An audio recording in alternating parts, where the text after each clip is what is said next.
하둘셋, 하둘셋. 안녕하십니까. 삼마에럴입니다. 김성동 교수님이죠. 제5판 형법총론 제2회독 197페이지 로마자 4번에 형법상의 인과관계가 문제되는 특수한 경우 보겠습니다.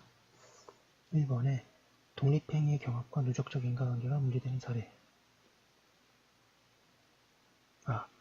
삼마에럴TV 질작, 구독, 추천 부탁드리고 유튜브 구독을 권합니다. 197페이지고요. 양가 1번의 독립행위의 경합. 원인된 행위가 판명되지 아니한 경우. 형법 제19조는 독립행위가 경합하여 구선요건적 결과가 발생한 경우에 원인된 행위가 판명되지 아니하면 각자를 미수범으로 처벌한다고 규정하고 있다. 독립행위 경합이란 2인 이상이 서로 의사연락이 없이 동시 또는 일시에 동일한 객체를 향해 공격을 하는 행위를 말한다. 이러한 경우 누구의 행위가 결과 발생에 대해 형법상의 인과관계가 있는 행위로 인정되는지 확정할 수 없다면 인과관계를 부정해야 한다. 이러한 경우 형법 제17조에 의하면 결과 책임을 지을 수 없기 때문에 기수범이 성립할 수 없고 미수범이 성립할 수 있을 뿐임을 형법 제19조가 재차 확인하고 있다. 예컨대 갑과 을이 독자적으로 A를 살해하기 위해 총을 발사하였는데 갑의 총알과 을의 총알 중 누구의 총알이 A를 관통하였는지 모를 경우에는 형법 제19조에 따라 각자를 살인죄의 미수로 처벌한다. 형법학에서는 이를 원인된 행위가 판명되지 아니한 동시범이라고 한다.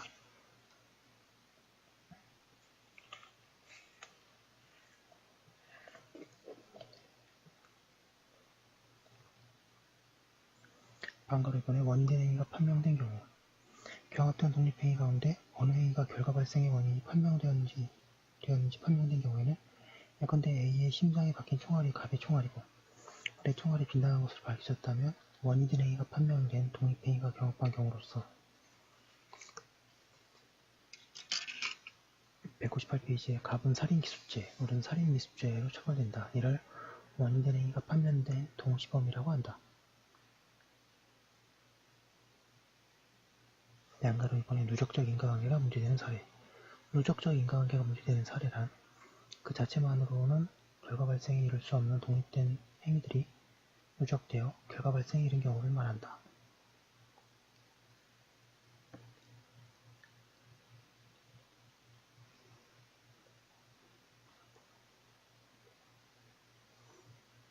예컨대 갑과 을은 각각 0.5g의 독약을 A에게 투여하여 A가 치사량에 해당하는 독약의 약효로 인해 사망한 경우를 말한다. 이러한 경우 갑의 독약 투여 행위와 A의 사망이라는 결과는 동선적으로 보면 인과관계가 인정되지만 형법상 인과관계 혹은 객관적 기속이 인정되는 것은 아니라고 해야 할 것이다. 왜냐하면 독약 1g으로 사람이 사망하는 것은 0.5g의 독약 투여로 발생할 수 있는 전형적인 위험이 아니기 때문에 즉 갑과 을의 행위를 독자적으로 평가할 때 1g의 독약이 있어야 사람이 사망할 경우 0.5g의 독약으로 사람을 살해하는 것은 통상 미근할 수 없는 일이기 때문이다. 따라서 이 경우에 갑과 을이 각각 살해의 고의를 가지고 행위한 이상 갑과 을에 대해서는 살인미수죄의 성립만 인정될 수 있을 뿐이다. 고 하고 있습니다. 누적적 인과관계가 문제되는 사례와 부가적인 인과관계.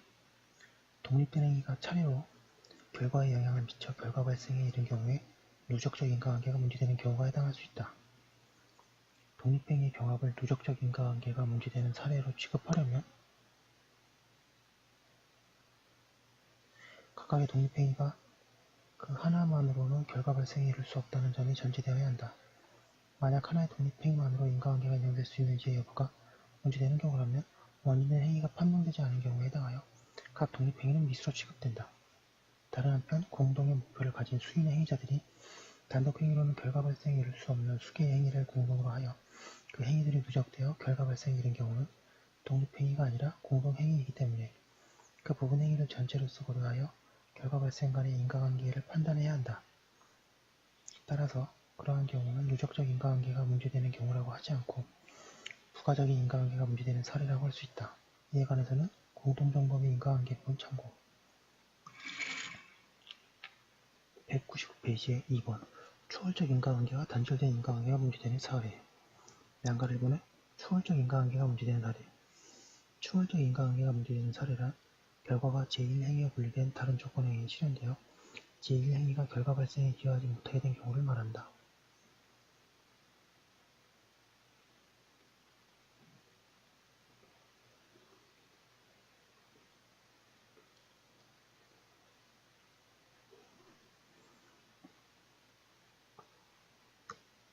예컨대 갑이 자동차를 운전하다가 과실로 A를 치었고 그 부상을 입고 도로 위에 넘어져 있는 상태가 되었는데 마침 그 사고 현장을 지나던 우리 A에게 총을 쏘아 A를 살해한 경우 갑의 행위는 의의 행위에 추월당한 행위이고 의의 행위는 갑의 행위를 추월한 행위이다.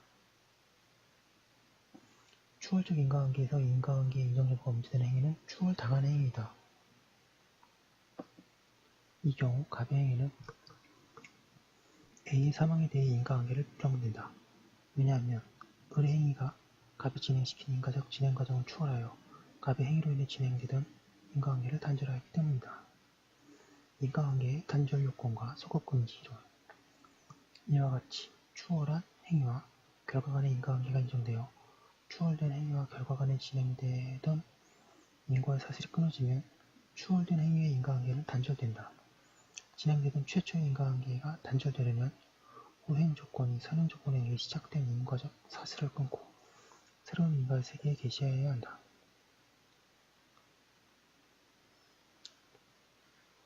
즉 선행 조건의 계속적인 효력을 찾아내는 경우에 한해서만 인과관계의 단절이 인정된다.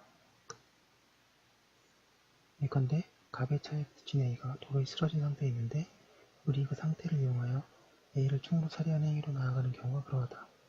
이러한 경우 갑은 상해의 결과에 대해서만 책임을 지고 A의 사망에 대해서는 책임을 지지 않는다.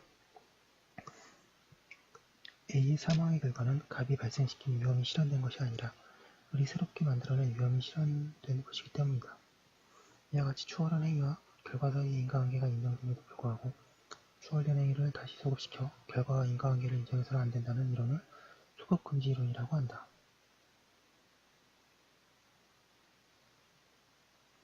양가로 이번에 인과관계의 단절이 인정되지 않는 경우 추월적 인과관계가 문제되더라도 추월한 후행 행위가 새로운 인과적 진행 과정을 제시한 경우가 아닐 때에는 인과관계는 단절되지 않는다. 예컨대 갑의 자동차에 의해 도로상에 쓰러져 있던 A가 다른 운전자 을의 과실로 사망한 경우가 그러하다.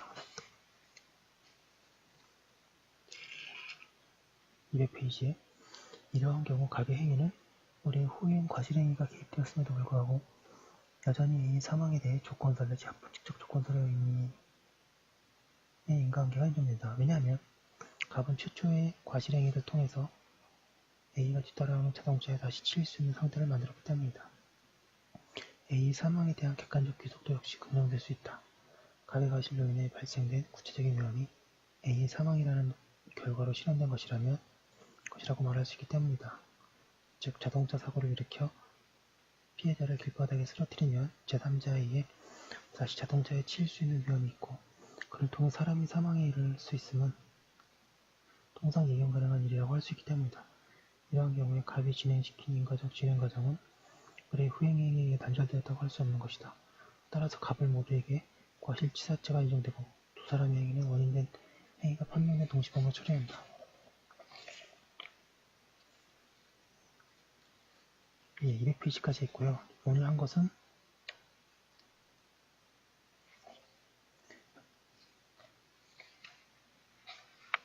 인과관계 관련해서 아주 자세하게 봤습니다. 페이지가 많지는 않지만 매우 중요한 부분이고요. 공부하시다가 막히시거나 그럴 때마다 항상 기본서 많이 보시고 잘 정리하시기 바랍니다. 오늘 여기까지 하고 또 나머지 부분은 또 내일 이어서 하도록 하겠습니다. 예, 올려두겠습니다. 감사합니다.